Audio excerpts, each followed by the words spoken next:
Hello, everybody, and welcome back to the M3 Market Update. My name is Melody Wright, and I try to do this show weekly to give you some context about the data that we're hearing and the mainstream narrative that we're hearing out there in the housing and commercial real estate markets, as well as mortgage. So this video is a bit delayed. Some of you know that I was leaving Florida a couple weeks ago and doing some site visits, as well as when I got to Tennessee here, I wanted to spend a little bit of time with family. And I've also been doing a couple other podcasts, one of which I did with Todd Sachs. And I think I'm welcoming a whole new bunch of subscribers from that. So welcome to the show, and thank you so much for joining. And I'm very appreciative to Todd for giving me that opportunity. So as I say each week, there is a lot going on, guys, and sorry for the delay in bringing you this message, but let's dive right in. So the biggest news, I think, for me is as I was leaving Florida and was driving and not able to be connected, I started to see that 10-year really creeping up. And, you know, I have a little PTSD from my time in the industry, but anybody in banking and finance knows when you see that 10 moves in the 10-year like that, it can really do some damage. Similar to the way we talk about the dollar wrecking ball, you can kind of talk about the 10-year wrecking ball, because it's an index that we use across the world when it comes to our borrowing cost. So I could spend a lot of time talking about it, but just suffice it to say that everybody in my industry gets a little terrified when they see this. And so I think that's why we're also starting to see some of the news accelerate, hearing more about some bankruptcies, more layoffs, and then we're going to round the corner to earnings here. And I think we're going to actually start seeing pressure in earnings. We're going to start seeing some of the builders have to acknowledge what's happening. We've seen that new home sales are down. I mentioned something in the Substack from last week about New Build Guru. He's a Twitter user, anonymous account that had told us about his managers. He works at a builder, kind of pushing them to write contracts even when they knew people wouldn't be underwritten. And this time, what he told us this past week is that they had an emergency call. He's at a top 10 builder on a Sunday where they were told that they were going to start giving back some of the lots back to the developers. Okay, so now what I've heard is typically once you start building, you complete a project unless it's really dire. So these might be lots scheduled for next year, but stay tuned. Things are heating up, and I think pretty soon the builders and everyone are going to have to acknowledge what's going on out there and acknowledge the inventory. For those of you that read my Substack called Down and Dirty, where we talk about the permits, we can see there's a lot more scheduled to be delivered this year. But essentially, what the builders have done is kind of back themselves into a corner because they've given the street certain guidance on deliveries. And so they're going to have to make that guidance. The problem will be that if they do those deliveries, they might have to start doing what we call fair market value. Most of the builders will kind of value a project based on cost modeling. And so if it's making more than 10%, they don't elect fair market value. So I have a feeling if they deliver on schedule, they are going to have to very soon start to take some of those write-downs. And I have a lot of theories on that. We'll talk about that later. This video today is going to be probably a little shorter. Hope to do a deep dive. One of the things we also has been going around social media this week is around the mortgage-backed securities and kind of what is inside of those, the credit quality inside of those. And I think some people on Twitter were actually shocked to see that some of these Ginnie Mae securities, and those include the FHA, first-time homeowners, kind of Federal Housing Administration, but I always know it as first-time homeowners, although that program has changed significantly from what I think it was originally intended. And then the VA, they make up Ginnie Mae. And I know this is all very confusing, but I'm hoping to do a deep dive probably this weekend on these securitizations so everybody understands that the industry wasn't that surprised. They know what these credit scores are, but I think that people that aren't as familiar with these securitizations were. And now I'm not saying that we shouldn't be concerned, we should, but I want to do a deep dive on what this actually means, what the real risk is there, because I think that although there's been some great tweets and videos about it, people still don't quite understand how this market works and how what they're seeing right at the moment is not as concerning as what we will see in the future. Okay. So the other thing that I'd like to talk about today is just quickly my trip to Lakewood Ranch. So I should not have been surprised, but I have to tell you I was very surprised and actually kind of a little depressed after I left. Just seeing that much inventory. So if you don't always check out my Substack, I would encourage you to go see one of the videos. And this is just one section of the 21 new build sites in Lakewood Ranch, which has about 35,000 in population, no industry to speak of. And as I was driving there, barely had a cell signal, but you would not believe your eyes of what's being built out there. And I think they think build and they will come. But if anybody that's read Bubble in the Sun or Swamp Peddlers, and I'll put those links in the show notes, you understand that Florida, this is not the first time this has happened in Florida, and it may not even be the last time that people get very excited and start to overbuild in areas that just don't have a long-term plan. So I'm compiling a ton of video. I'm hoping to work with someone to make a big montage of all of these different trips so that people can see the scale of this. It's not just Florida, it's not just Texas, it's not just California. And believe it or not, there's even, states in the Northeast areas, as well as out west in Seattle and Portland, Bozeman, Montana, Coeur d'Alene, where this new build activity is happening. And so it's not just limited to the Sunbelt cities. However, that's where everything kind of went crazy. So my trip to Florida was very eye-opening, even for someone who knew that this was happening, just seeing it at, over and over in each site, each city, and these cities that, I knew a lot about from my time of managing default in 2012 and 2013 and having to be down in Florida to work on that. So, it's hard for someone like me to believe that we're here again. And I just want to say that over and over because I'm not doing this for clickbait value. I'm not trying to stir up, fear. I really do just want to share this information because, I know that, for instance, if my parents had better information before they bought their first home, they might not have lost it to foreclosure. Similarly, if you're an investor and you've bought one of these hoping that this is your way to retirement, I want to give you the information that enables you to make the decisions you need to make to best utilize your assets. So, okay, let's get started. As I said, I'm going to try to do a deep dive this weekend on mortgage-backed securities. It's a complicated topic. Most people don't understand it, and most people's eyes glaze over when you start to talk about it. But I've often said, before I started talking to you guys, I used to do weekly trainings, and I would talk about mortgage, and I would say, you cannot understand mortgage unless you understand the mortgage-backed security. So, okay, all right.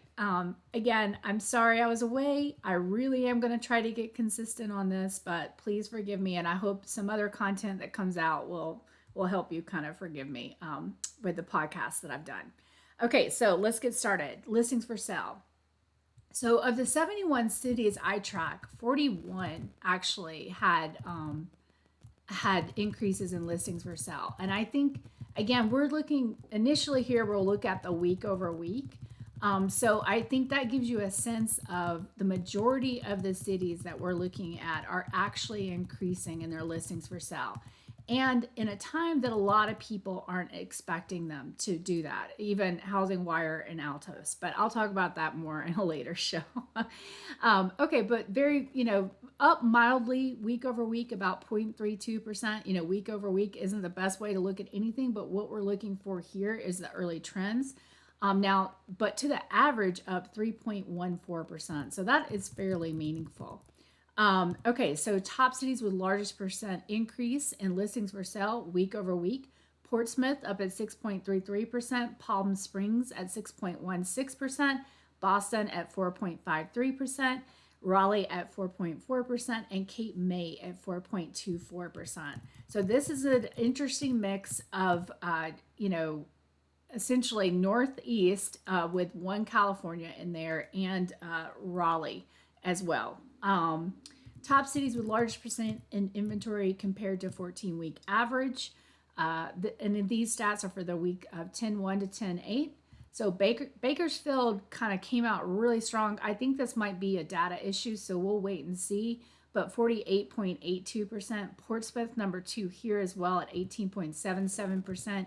San Francisco at 18.09%. And San Francisco is showing back up. They had kind of come out of the top 10, the weekly updates, but they're kind of re-accelerating, which I think is interesting. So we're going to stay tuned to that.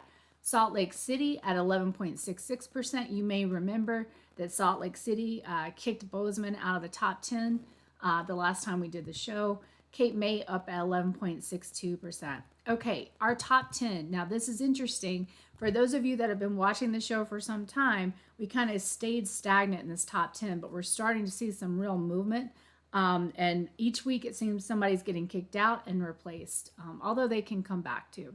But San Francisco is our number 1, and they're up from number 2 this week at 102.96%. San Ramon at 86.67%. Bakersfield at 77.45%. This could be a data issue, like I'm saying. So Bakersfield basically kicked out Bozeman, so we'll watch this next week. Coeur d'Alene at 72.8%, Denver at 69.57%, down from number 4. Salt Lake City at 47.63%, Austin at 47.21%, down from number 5. And then number 8, San Jose at 46.25%, down from number 6. Galveston at 44.32%, down from number 7. And then Portland at 44.21%.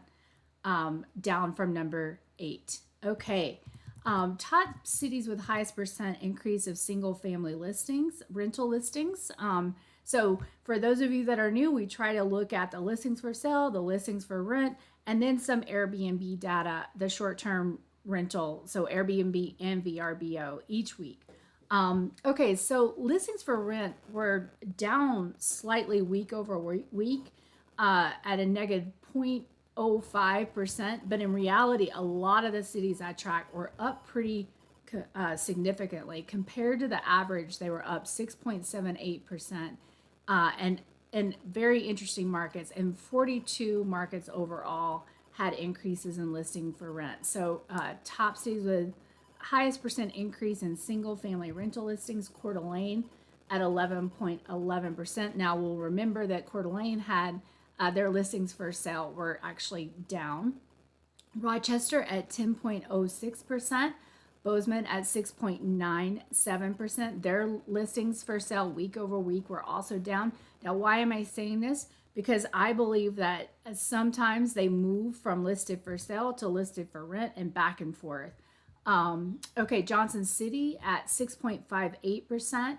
And Boise at 6.41%. So an interesting combination of what I would call the short-term rental towns like Coeur d'Alene, Bozeman, Johnson City, and then just kind of your regular Rochester and Boise. Okay, top cities with highest percent increase of single-family rental listings to the 14-week average. So Cape May, very small numbers, but I still like to include them because it is a seasonal town and it gives us a sense of what's going on. Up 138.64%. Rosemary Beach up 80%, also small number of listings. Galveston at 32%, Coeur d'Alene at 21.32%. And then this is interesting, San Diego at 19.89%. Seeing some interesting moves in San Diego. Again, this is our increase in short-term rental listings to the average for the week of 10-1 to 10-8. So if anybody has any intel on San Diego, let me know. They've been popping up in the last 2 weeks. Honorable mention here is Nashville up at 14.17%. For those of you that listen to the show regularly, you know that I believe that Nashville is kind of a market to watch. They got started early on all the construction for new builds, for listings, for long-term rental, for short-term rental. And so I think they could be a real signal about what's going on, and they have been active. So, okay, top cities with the highest percent decrease in single-family rental listings. Now, this could tell us, are things getting listed for sale instead of listed for rent? So, the more data we have, the more we'll be able to try to put the picture together. And what I'm really trying to do is find that moment when we really start to turn to a national story versus a local one. Okay, so Sevierville down 26.67%. Many of you know that this is it's a capital of Appalachia short-term rental. Very small county with 8,000 short-term rentals. So interesting that their long-term rentals are decreasing. Portsmouth at 17.86%. Costa Mesa down 16.17%. Sedona down 9.52%, and El Cajon down 6.10%. Okay, now I've been looking at Real Pages for long-term rental for the multifamily and tracking, and the rent, just the way that they display the rent, it is very difficult to actually get a sense of what's going on with the rental metrics. So for this week, I'm going to focus on the decreases in occupancy month over month. Year over year. So these are decreases in occupancy year over year. Top 5 cities. So San Antonio down 2.32%. Boise down 2.3%. Indianapolis down 2.06%. Atlanta down 1.94%. Augusta down 1.87%. So this is multifamily occupancy. Now, some interesting notes here. San Antonio, they're all interesting, but Indianapolis, I think is going to be very interesting because they had rental growth. But I think fairly soon, what we're seeing in most of the cities is that occupancy is increasing, meaning that you're going to have more pressure on those rental prices. Okay. And then this week, I'll quickly just mention some of the monthly short-term rental stats. I talked about them last week, but I'll just do a quick mention. They're in the Substack. Top cities with the biggest decrease in Airbnb average daily rate week over week compared to the average. Now, this one I didn't talk about last week. So this one is kind of the week over week comparison to average of the average daily rate decreases. So Rosemary Beach down 52%, Destin down 38.96%, Ventura down 37.58%, Miami down 32.85%, and Fort Lauderdale down 32.84%. Now, we're about to enter the season for Florida, so it'll be very interesting. Again, that was a comparison to a 14-week average. So it'll be very interesting to look at these prices and these weekly moves, which of course there could be events, but it gives us an indication of what's going real time. And then I'll mention, this is what I talked about a couple weeks ago, but top cities with the highest percent decrease in short-term rental listings year over year.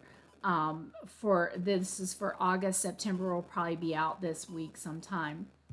And what's notable is there were only 3 cities that had year over year decreases in listings for short-term rental, meaning that people were not slowing. I mean, they were slowing down a little, but people were still FOMOing into this space. So that was Fort Myers down 72.34%. That was due to Ian. San Diego down 4.63%. And then, of course, I believe Dallas 4.32% was due to the headwind of those new regulations. So quickly, commercial real estate, great article. I'll link it in this week's Substack, and I tweeted it out about kind of cities like Austin and cities in Texas where they have the highest return to work, but low occupancy for commercial real estate. So the narrative of everyone, the main narrative out there has been this is about work from home. I've said to you guys a few times, I think that if we all came back to work, there would still be an excess of commercial real estate. We have gone gangbusters, and and then it was already on steroids, and then we went even more on steroids in some of these cities. And so when I look at our demographics, when I look at what the future of work is likely going to be, it is very difficult to make an argument that we would be using all this commercial real estate. So, everybody's talking about commercial out there. You guys, I think I think they're inextricably linked. But most people aren't really talking about housing right now because the delinquency is very early and they look at that as a mortgage picture. What I've talked to you guys about here is that we have to be thinking about the 30% of the market that was all cash sales, that was likely levered in some way, either through crypto loans, loans on your equity, wealth management loans, all kinds do a cash out refi on a bigger property.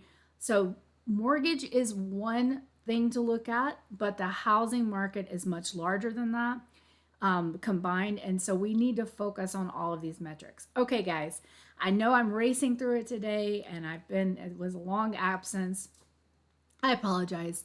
I'm going to try to do better, but every time I make these transitions from the travels, it kind of puts me behind.